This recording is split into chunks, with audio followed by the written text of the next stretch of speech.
Bioshock is one of the best games ever created. And I mean, that's not just my wholly original idea. I know, shocking. Do a quick search of Bioshock on YouTube and you'll find no shortage of really well-made video essays fully covering it. A lot of people will probably tell you that it's one of their favorite games, if not their favorite game of all time. And I mean, yeah, I am absolutely one of those people. And since I've also found myself making what you could generously call YouTube videos, I'm gonna talk about Bioshock for a minute.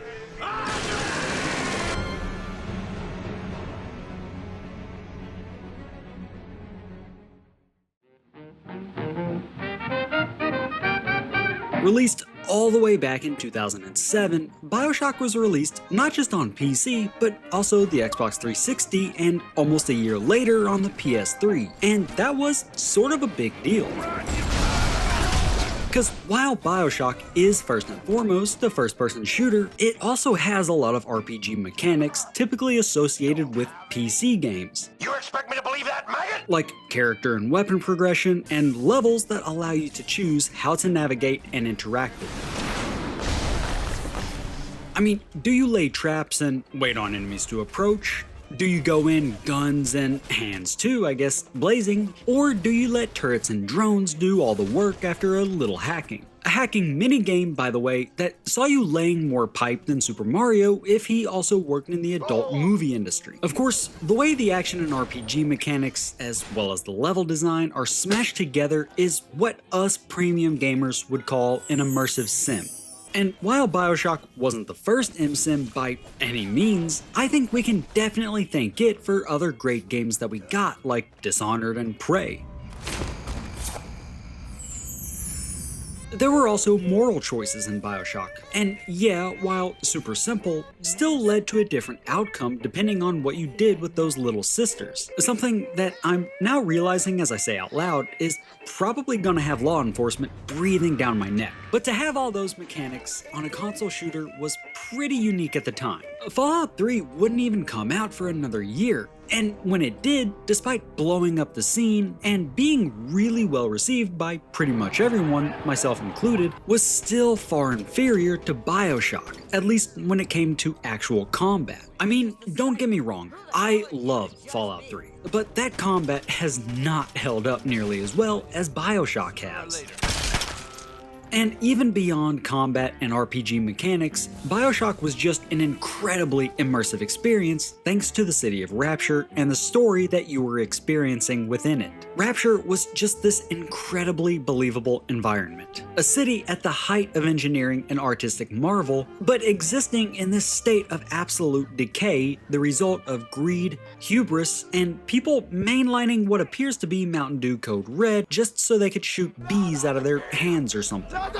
Rapture had this Art Deco design that was not only really unique for a game, but worked to further immerse you in that world. Bioshock was also pretty colorful, especially for a console game. And this really stood out in a time when games were often green, brown, or some combination of the two. And as far as the story, playing as Jack, learning more about Rapture and its founder, Andrew Ryan, and discovering that plot twist was just an experience unlike any other at the time. And for all of that to be on both PC and console was pretty cool. But as you can tell from the title of this video, this ain't a video on Bioshock. Because I think after all these years and after all of those video essays, it's like, what can I even say that hasn't already been said? Bioshock is a masterpiece, and it represents an important milestone in gaming history and innovation, especially on consoles. But I think it's important to lay the groundwork for some context. Because as much as I love Bioshock,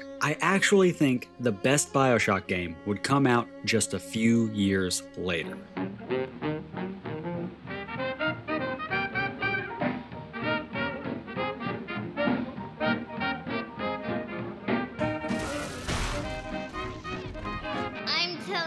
Other girls that I have the best daddy.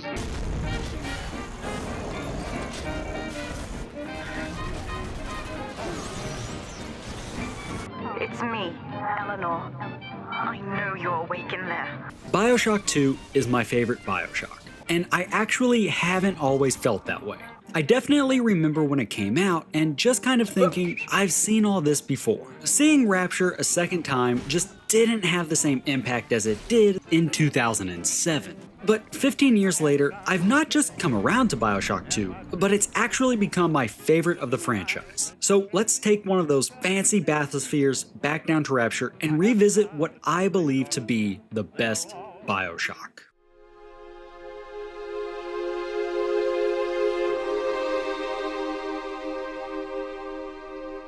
Bioshock 2 has one hell of an opener. And I mean, Bioshock 1 did too, sure. I mean, that cutscene on the plane is ominous as hell, and that reveal of Rapture, oh man, perfection. But Bioshock 2 wastes no time in really setting up the story with one relatively short cutscene. In Bioshock, you played as Jack, a seemingly normal dude up against the various denizens of Rapture, including Big Daddies, these bulky diving suit wearing guys who protected the little sisters, who were like these little girls that produced as well as harvested Adam. In Bioshock 2, you play as one of those Big Daddies, referred to as Subject Delta, who, after having his little sister taken, is also forced to end himself by our antagonist, Sophia Lamb. Place it against your head. Fire.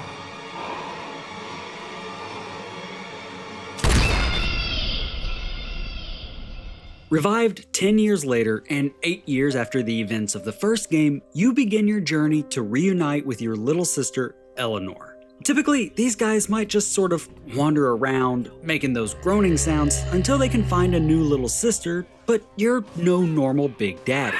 Now, here is what the children tell me. You are a very old Big Daddy, bonded for life to a single little one.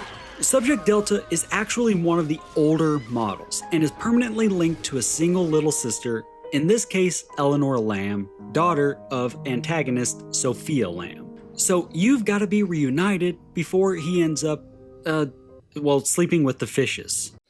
Oh, brother! And just like the first game, the story is unraveled through radio calls and audio diaries scattered throughout Rapture. And those audio diaries provide a lot more context and background for Rapture and the people who live there, including a lot more audio logs from past characters like Tenenbaum, Fontaine, and even the big man himself.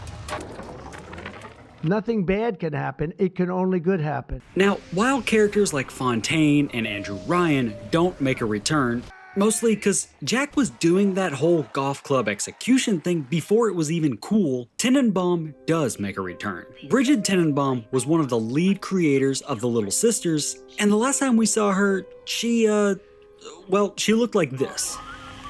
You might find answers in Suchong's flat in Mercury Suites. Yeah, alright. So one of the quirks of Bioshock is that some characters like Tenenbaum, Atlas, or Fontaine, I guess, and Julie Langford is that these characters were just sort of portrayed by cleaned up splicer models. I mean, take a look here at Miss Julie Langford. I'd hardly call her a smoke show. Oh, wait, hang on a second. There actually is smoke. Oh, fuck. Which, at the time, this wasn't really a big deal, and can really just be chalked up to budget and time restrictions. But going back and playing Bioshock now, yeah, this kinda sticks out. But Bioshock 2 actually has proper character models for everyone you meet, not just the major characters, like Andrew Ryan or that absolute freak, Sander Cohen.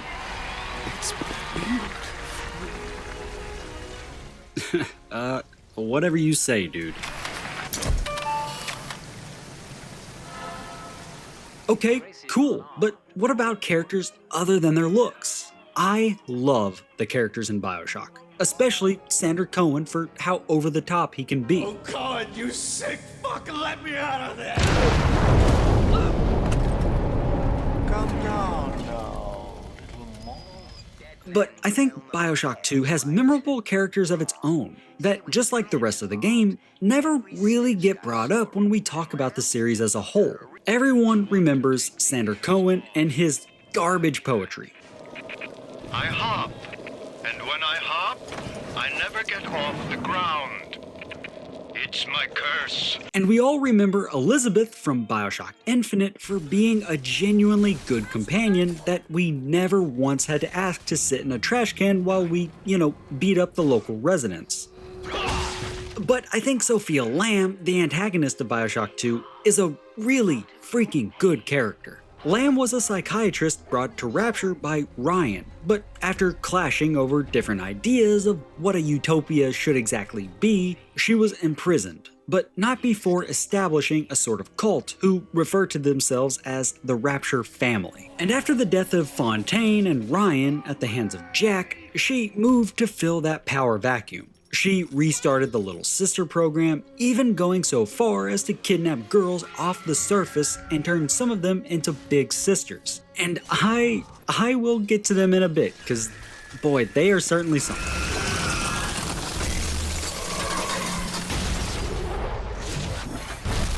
But throughout the entire game, Lamb is spouting her ideals and philosophies at you, a lot like Andrew Ryan did in Bioshock. A time to live and a time to die. But what I think sets her apart is just how manipulative she is. The chain is a symbol for an irrational force guiding us towards ascension. No less mystic than the crucifixes you seize and burn. I mean, you can easily see how she works at people, and it makes a lot of sense how she was able to get this sort of cult going. And her whole thing is that she was grooming Eleanor to be the next leader of Rapture and her cult. And I mean, she's not about to let anyone stand in the way of that, least of all, you. These men will ease your burden. Please understand that like all I have done, this is an act of love. So I mean, yeah, Lamb is this charismatic manipulator, using ideals of altruism as a way to hide her true motivations. Just like Andrew Ryan and Frank Fontaine, Lamb is power-hungry and is willing to do anything to seize that power, including snatching little girls from the surface. Which actually leads me to another interesting character, Mark Meltzer. You'll find these audio recordings of Mark throughout Rapture. Mark came to Rapture after his daughter was abducted, and you actually learn a lot more about Rapture through his eyes. These people are hooked on some kind of genetic wonder drug called Adam. I've read the word splicer scribbled on walls like a warning. But as you uncover more, you'll actually come to learn that Mark found his daughter, but ended up becoming a big daddy in order to stay with her after she had been turned into a little sister. I wasn't the first to find Rapture, you crazy bitch. And I won't be the last. You do whatever you want to me. As long as I'm with Cindy, I'm a happy man. You can even find the pair, put Mark down, and save his daughter. And it's a story like this that really makes me appreciate Bioshock 2's writing and its characters. You'll meet other people as well, most of which give you a moral decision to make, like with Grace in Popper's Drop. The whole time you're here, she's sending splicers after you and kinda talking some mad shit at you. I remember you, monster. You stole Eleanor from me. Twisted that baby girl into a thing so sick it can't even die. And now you come swanning into my neighborhood looking for me. Wrong turn, Tin Daddy. So when you do finally meet her, you can choose whether to forgive her or light her up. Come on, you goddamn monster. Do what you always do. Come on! You'll do this again a couple of other times. You'll meet Stanley Poole in Dionysus Park. This guy sold Eleanor off to become a little sister, sold you out to Ryan, leading to your current state as a big daddy, and flooded Dionysus Park, killing a whole bunch of people. When word came that she was returning, he knew they would blame him. So he found a way to silence them all.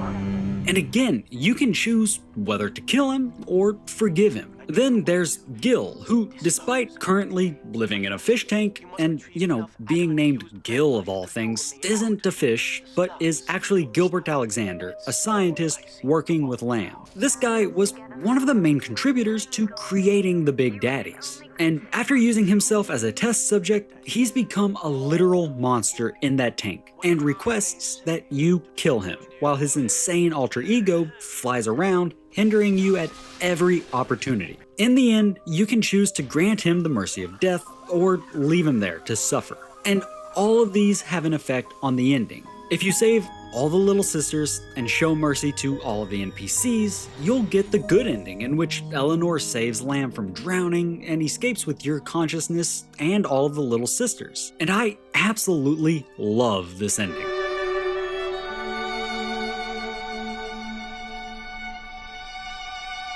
Shut up. I'm not crying. You are. Of course, don't do these and Eleanor becomes a complete psychopath, drowning Lamb and escaping Rapture to, I don't know, start an MLM selling plasmids or something like that. But there is a character I haven't gotten to yet, and that's because I was honestly saving one of the best for last. You and me, kid. We're going places. In Bioshock, Atlas was the one guiding you through Rapture, giving you instructions, and helping you through most of the game. Of course, he turned out to be Fontaine, a notorious smuggler, child abductor, and just all-around bad guy. Or maybe I should say bald guy. Anyways, in Bioshock 2, we have Augustus Sinclair. Esquire.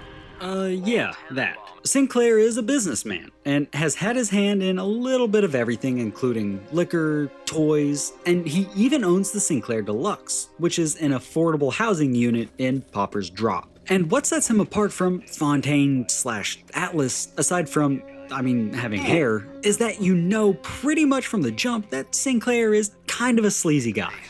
Some slob shacked up here buys a box of syringe parts from me for twice what it's worth. He assembles them in his rat hole, and I buy back the finished product for a dime against the dollar that I'll get from Ryan.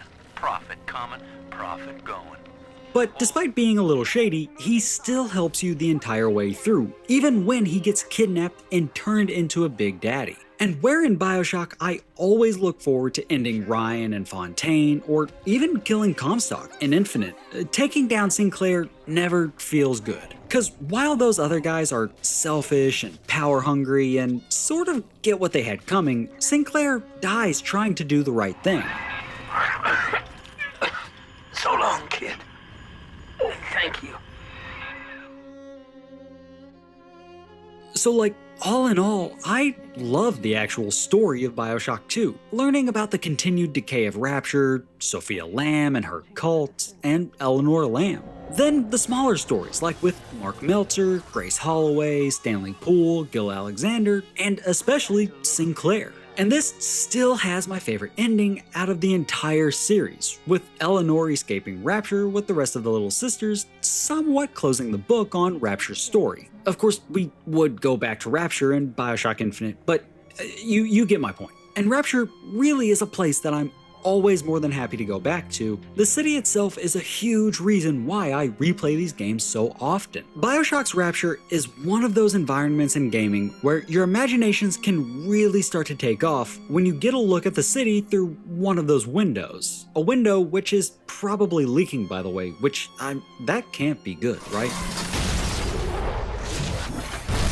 But every time I would look out of those leaky ass windows, I imagined what could be in those buildings, and I desperately wanted to go there. And Bioshock 2 really doesn't disappoint in that aspect. You get a whole bunch of new environments to explore, all of which continue to really flesh out Rapture. You've got Ryan Amusements, which is like this amusement park dedicated to Andrew Ryan and is used to indoctrinate kids into thinking living in an underwater city isn't somehow one of the worst ideas ever. I'd say no. What was yours is ours. We are a state. We are gone. We demand our share. Then there's Pauper's Drop, which is kind of like the slums area of Rapture. And this is something that makes so much sense, and I'm kind of a bit surprised wasn't in the first game. Because Rapture is essentially a city built around the idea of capitalism with absolutely no guardrails in place. And here, we get to see the result of that, which is people living in total poverty and even being exploited by someone like Sophia Lamb, who indoctrinates vulnerable people like Grace Holloway, the main antagonist of this particular area. I know that Dr. Lamb is no liar, but she's got to be wrong about you. Siren Alley was this place that used to have shops and a hotel, and is now this sleazy red light district. And it's here that you have to take on Daniel and Simon Wales. Daniel is a pimp who runs the Pink Pearl, which has got to be the most on-the-nose name for your brothel. And Simon is a sort of priest who really just acts as a figurehead for Lamb's cult. Siren Alley is probably my favorite area in the entire game. And while it isn't quite as interesting to explore as a place like Fort Frolic from Bioshock 1, it still has a lot for you to see and continues to build upon Rapture's believability as a real place. Dionysus Park is like this history and art gallery, and it actually parallels Arcadia from the first game in that it reflects some of the differential ideals from Lamb and Ryan. Cause where Ryan believed the park should be paid for, to keep out the parasites, Lamb believed it should be open to whoever and should bring about unification. Oh, and they're both absolutely filled with crazy cultists. Then there's Fontaine Futuristics, which is where plasmids were developed and prototyped, including a teleportation plasmid. Which, if you didn't know, there actually was a plasmid planned for the final release of Bioshock that would let the player teleport, kinda like the Houdini splicers, but apparently it absolutely broke the game. So here you can find a sort of Easter egg for that, known here as the unstable plasmid, which when interacted with, teleports all around the level, leading you on a little scavenger hunt. Finally, there's Persephone, which is Rapture's prison. And it's here that you reach the conclusion of your journey, learning more about Subject Delta's origin, as well as putting down Sinclair, dealing with Sophia Lamb, and helping Eleanor escape. And just like in the first game, these environments are absolutely stuffed with environmental stories, giving peeks into the lives as well as the deaths of Rapture's denizens. I also want to say that Bioshock 2 is still a really gorgeous game, even to this day. The only real issue really comes up with... Oh, come on. Okay, yeah, so Bioshock 2 ain't exactly stable. I played the 2016 remastered version of Bioshock 2 on PC, as well as the 2010 original, and I do prefer the remaster for the simple fact that I could not get the original version to work properly. Bioshock 2 is about as stable as Sander Cohen, and that's to say, not very. I'm not kidding you when I say that for every hour I played, I'd have 3 to 4 crashes. I tried patches, mods, black magic, but I could not get this thing to stop crashing. The remaster, on the other hand, was a lot better. It certainly crashed, but not nearly as often. But crashes aside, even the 2010 version of this game is still beautiful, and it really was a graphical step up from Bioshock 1.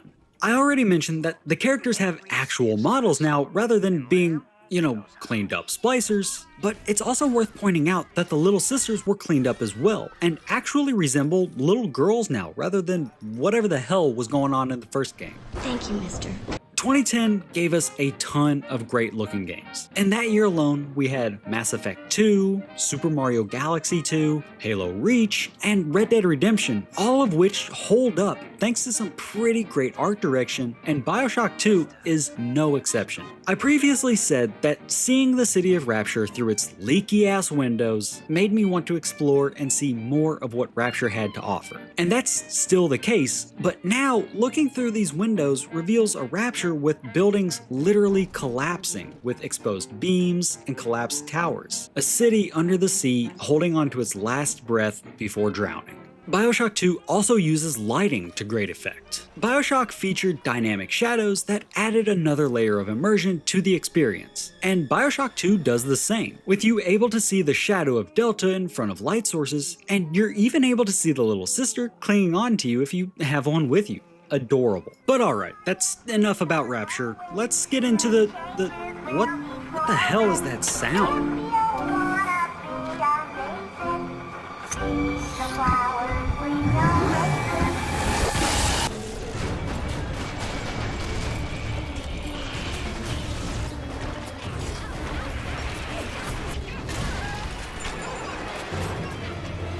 Combat in Bioshock has always ruled. It combined traditional firearms with plasmids to create a really fun and engaging combat sandbox. You can zap splicers with electric bolt, then whack them with a wrench. You know, the 1-2 punch. Light splicers on fire, then light them up with a machine gun. Distract them with bees, then blast them with a grenade launcher. Or just hack into drones and turrets and let them do all the hard work for you. Combat was fun, not only because of the options available to you, but because of the feedback that you got. When you zapped enemies, you got a bright blue light show to go along with it. Lighting enemies on fire would send them screaming and even trying to put themselves out. Guns were distinct from one another with great sound design and, again, really satisfying feedback that let you know you were really putting the hurt on splicers. No hit markers required. Then there are the gene tonics that enhanced your abilities, really letting you get a character build going. You could spec into just melee, making your wrench swing faster, or make it to where hacking is way easier and even heals you. You could enhance shock attacks and fire attacks, as well as make those attacks cost less EVE, allowing you to use them more frequently. And even after all of that, you still had the Gatherer's Garden, where you could continue to spend Atom to buy new plasmids, upgrade current ones, and buy new gene tonics in order to further strengthen your build. Hell, you could even upgrade all of your guns in a variety of ways, like increasing ammo capacity and the damage that you dealt. There were just so many options available, all of them having a significant impact on how you interacted with Rapture and the enemies you encountered within its many dilapidated structures. Now, that is a lot of praise for a game that isn't even the main subject of this particular video. But that was just to lay the groundwork for what Bioshock 2 does with those combat and progression systems, because Bioshock 2 takes every last system that Bioshock had and refines them. Now, as much as the combat in Bioshock 1 did kick ass, it did have some quirks. For starters, in Bioshock 1, you had to swap between plasmids and guns. And while swapping felt relatively quick, it still feels a bit clunky and cumbersome to constantly swap between the two. Bioshock 2 allows you to have both. In your right hand is whatever firearm you have equipped, and in the left, you've got your plasmid. Not only does this alleviate that clunky feeling of constantly swapping, but it also makes you really feel like you're playing as a much larger and more powerful character, which, I mean, you are. I mean, if you played Bioshock, you definitely remember that the Big Daddies are an absolute force to be reckoned with. In Bioshock 2, you are that force to be reckoned with, especially with that drill arm, which I'll get to that, because that drill arm, oh man. Another quality of life feature is how ammo type swapping works. In Bioshock 1, whenever you swapped ammo types, like going from regular buckshot in the shotgun to exploding shells, or from anti-personnel rounds in the machine gun to armor-piercing ones, you had to fully reload that weapon. Bioshock 2 thankfully does away with that by just having a quick swap animation for that weapon, really making for far smoother and faster combat, where you're not reloading your weapon constantly. Finally, in Bioshock 1, the gene tonics were all split up depending on whatever type they were. You had tonics split amongst plasmids, engineering, physical, and combat. And while I think this is fine, you know, categorizing tonics for whatever type they are, Bioshock 2 does make it a bit simpler by just having a big tonic bank where you can equip whatever you want, allowing you to go even deeper into certain builds. And by that, I do mean the hacking build, where you turn every camera and turret to your side and decrease the prices of vending machines. Prices which should be criminal. I mean, $30 for a med kit in this economy? Which, speaking of hacking, they have significantly changed how that works. Hacking in Bioshock consists of you replacing circuit tubes in order to allow this sort of flow to be completed. And like, this minigame ain't bad the first few times you do it, but then you move those pipes again, and again, and again, and again, and it just gets tedious as the game goes on. Bioshock 2 has a new minigame where you have to press a key with this arrow in this blue or green area in order to complete the hack. Hit the white area and receive a shock. Hit the red and security bots show up. In her, we shall be reborn. But the most interesting part is that they've also introduced a hacking tool that allows you to hack from a distance. Which, when combined, makes for a far less tedious process of, zapping cameras or turrets, running up to them and doing the tube hack where you can potentially screw yourself by hitting a dead end with alarm tiles. Another interesting change is with the research camera. Bioshock 1 had a research camera that, when used, allowed you to research enemies, revealing weaknesses and unlocking damage buffs, and even new abilities as you took more photos. You also had different quality photos. Doing something like zapping a splicer, then snapping a photo would yield a higher score than, say, taking a photo of an already dead enemy.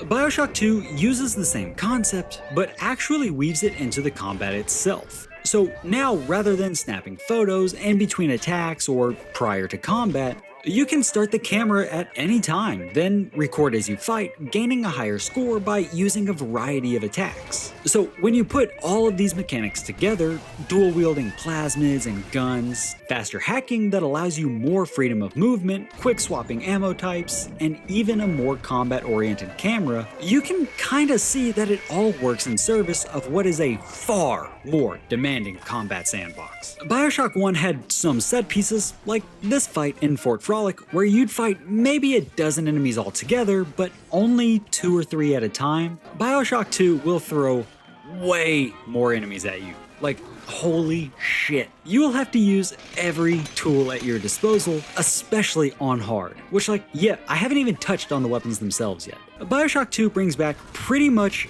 every weapon from Bioshock, except makes them a bit more big. Like, instead of the pistol, you've got the rivet gun, which, spoiler alert, is the best weapon in the game. But despite the rivet gun's massive size, it's still just analogous to the pistol from the first game. The same goes for the machine gun, which this time is a lot less of a tiny Thompson and is more of a minigun that looks like it was literally ripped off the side of a helicopter. The shotgun? Now a double barrel. The crossbow? That's a spear gun now. What the hell? And that homemade grenade launcher is now a proper rocket launcher. Hell yes. Finally, the wrench has been replaced by that iconic drill arm. Not only letting you absolutely smash the shit out of any splicer, but also allows you to, drill them. It also has this sick-ass drill dash that allows you to close the distance on any enemy and just fucking get them.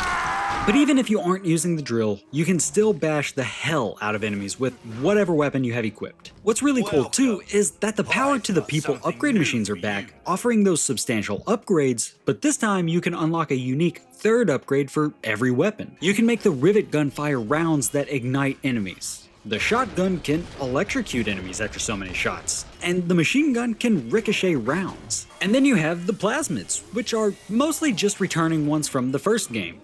Electrobolt, Incinerate, Bees, you know the ones. Have I mentioned that the Bees one is my favorite? Anyways, just like the weapons, these also have unique third upgrades. So now Incinerate and Electrobolt can fire in a straight stream of fire or electricity, and the Bees can actually form traps in dead bodies. So again, it's like Bioshock just takes everything that was great about the first game and improves on it in a significant way without reinventing the wheel. But to have fun combat, you need interesting enemies. So how about them splicers? Well, Bioshock 2 has a lot of returning enemies, as well as a couple of new ones. Returning are a lot of the splicers you've come to get to know from the first game, like the Leadhead and the Thuggish splicers, as well as Houdini and Spider splicers, all of which already provided a good amount of variety. The Thuggish splicers ran up on you with melee attacks, while Leadhead splicers used guns. The Spider splicers were a lot more agile, able to climb on walls and ceilings, and Houdini splicers could use plasmids and teleport around. And then you had the Big Daddies, which were like the boss fights in the game, requiring the absolute most out of the player. But you had to take them on in order to get your hands on the Little Sisters. Like I said, Bioshock 2 does have all of these, as well as a new splicer with the Brute, who's like this big, muscled up guy who can absolutely rock your shit. But the best new enemy is one I've already referred to, and that's the Big Sister. And they actually directly tie into one of the coolest parts of Bioshock 2. And that's the fact that in Bioshock 2, every day is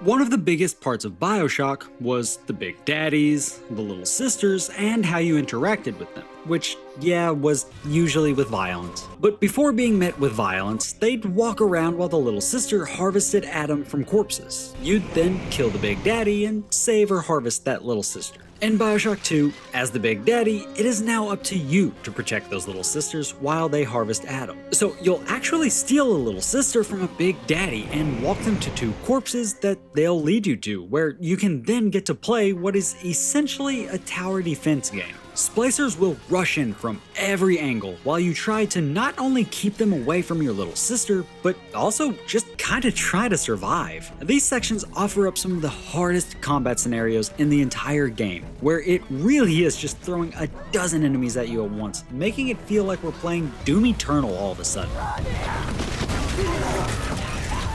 And if you successfully harvest all corpses with all of the little sisters on that level, you know what your reward is?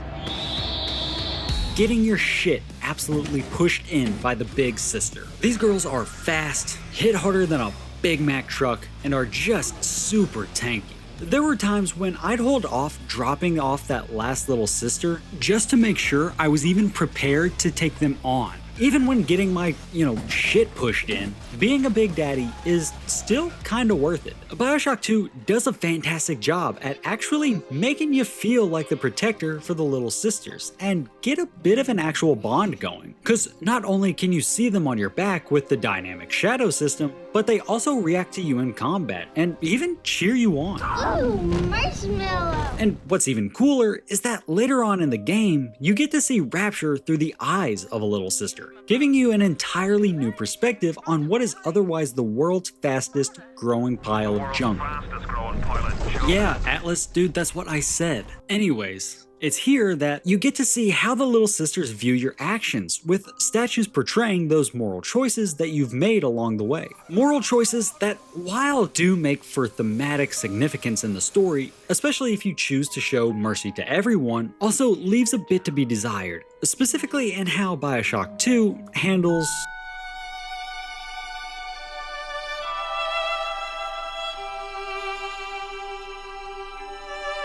I stated earlier that Bioshock 2 has my favorite ending of the series. And I mean, that's still true, but that's not to say that it's perfect. Because as much as I do enjoy the narrative and how it leaves Rapture, I think the actual confrontation could have been handled a bit better. At the end, you'll have to hold off a bunch of splicers while Eleanor and the little sisters work to secure an exit with a bathysphere. And this set piece is a lot of fun, especially because you can throw this plasmid like a Pokeball and have Eleanor appear and just tear ass through the splicers. But I think back to when I spared Grace in Popper's drop, and how she sent drones to help me fight off some splicers.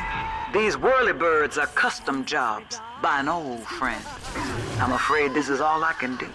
And I wish that was incorporated into the ending. Like, imagine if Stanley sent supplies your way if you spared him earlier on, or if Grace sent more drones, making that final fight a lot easier. Or you can imagine the exact opposite. Since you killed Grace, maybe more splicers show up. And the same for Stanley, maybe your supplies are a lot more limited. I just think it would have been cool to see your moral choices have an even greater effect on how things play out. But even with that super minor nitpick, this final fight is still a lot of fun, and the ending is extremely satisfying. And I really think that if this was the last we'd ever see of Rapture, it would be a great place to leave off. Of course, this wasn't the last of Rapture that we'd see. Yeah, sure, we saw it in Burial at Sea, but that's not what I meant. What I meant was...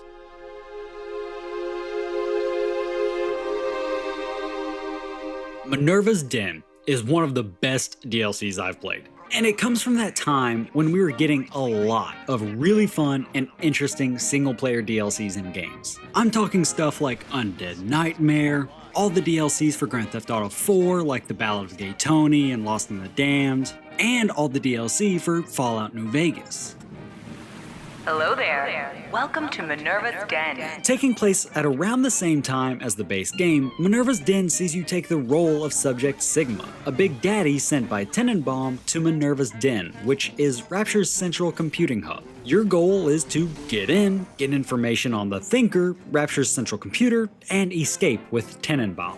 Minerva's Den is actually a really brisk campaign, only lasting about 3 hours or so. And what it really is the entirety of Bioshock 2 at like 3x speed. It's got everything that's in the main game, but you unlock everything way faster. You find weapon upgrades just flying around instead of finding those power to the people machines. There are still those really fun Little Sister Tower defense sections, just far fewer of them. It does add a couple of new tools though, with the ion laser and the gravity well plasmid. Gravity well sucks up enemies, or whatever objects, and was definitely the least interesting of the two, just because I didn't find myself really using it outside of the few puzzles where you can use it to unlock rooms. The ion laser though is actually a really fun weapon, dealing out quite a bit of damage and having, well, laser accuracy. But really, the best part of Minerva's Den is its narrative. While exploring Minerva's Den, you're led by Charles Milton Porter, one of the creators of The Thinker. And this really is his story. Bioshock 2 is a story about forgiveness and being reunited with the ones that you love. Okay, so maybe love is doing a lot of heavy lifting there, because Delta is kind of programmed to care for Eleanor, but I mean, you get what I'm saying. Minerva's Den is a story about letting go. As you'll come to find out, Sigma is Porter, converted into a big daddy after his partner and antagonist, Reed Wall, framed him. And the Porter that's been talking to you is actually the Thinker itself. You'll also find out that Porter was trying to give the Thinker the personality of his late wife in an effort to keep her alive somehow. In the end, Porter escapes and is actually helped by Tenenbaum to become human again and learns to finally let go. I couldn't resist trying to bring you back the only way I knew how. But you didn't want that. I know it now. And I think I'm finally ready to let you go your way. And this is just an excellent story through and through. And like I said earlier, it's not even one that you have to play for a full 10 to 12 hours to get the full experience. I could honestly see people booting up Bioshock 2 and playing only the DLC, just because it gives you the full Bioshock 2 experience and a really tight and curated package. It has interesting levels to explore, fun combat, and an impactful story. From the beginning, that's what Bioshock has always been. That's what Bioshock 2 is. And that's what Minerva's Den is. Just, you know, at 3x speed. That's also what Bioshock Infinite was, to an extent. But that's a whole other video. And spoiler alert for that eventual video, I probably liked Infinite more than a lot of other Bioshock fans did. At the beginning of this video, I stated that Bioshock 2 is the best Bioshock. I do think it's the best Bioshock. I think it has the most fun combat and the most interesting weapons. The Rivet gun is honestly one of my favorite FPS guns of all time. And I mean, a 6-shot revolver Tesla shotgun, come on dude, like that's pretty sick. I also love this portrayal of Rapture in an absolute state of chaos, on the verge of just imploding on the ocean floor. Also, this has the best version of the Little Sisters, and they cheer you on in combat, and you can even see them hanging on to you with your shadow. This also has my favorite ending, or endings, really being a great send-off for big daddies, little sisters, and Rapture as a whole. If we never got another Bioshock, this would have been as close to a perfect ending as we could ever really get. There are always going to be people who prefer Bioshock 1. It's the one that started everything. And I mean, yeah, I get it. I love Bioshock. But I'm also gonna say this. These games feel like they should be played back to back. And that's why I'm glad something like the Bioshock Collection exists, where you can essentially just run a whole marathon through Rapture. But as I bring this video to a close, let me leave you with this. If you've somehow never managed to get around to Bioshock 2, you should. And if, like me, you maybe played it at release but felt it just wasn't as good as the first, you should give it another go. Bioshock is a masterpiece. Even with the plasmid, weapon swapping, and tube hacking, and those super freaky looking little sisters. Bioshock 2 keeps the immersive world and storytelling that Bioshock had. It retains the fun combat and the rewarding exploration. It just tightens everything up for a far more satisfying gameplay experience. Bioshock 2 is a shining example of how you make a video game sequel. And while Bioshock 2 has unfortunately seemingly been forgotten, you know, this sort of neglected middle child of the franchise, I still think Bioshock 2 is the best Bioshock. Thank you for watching.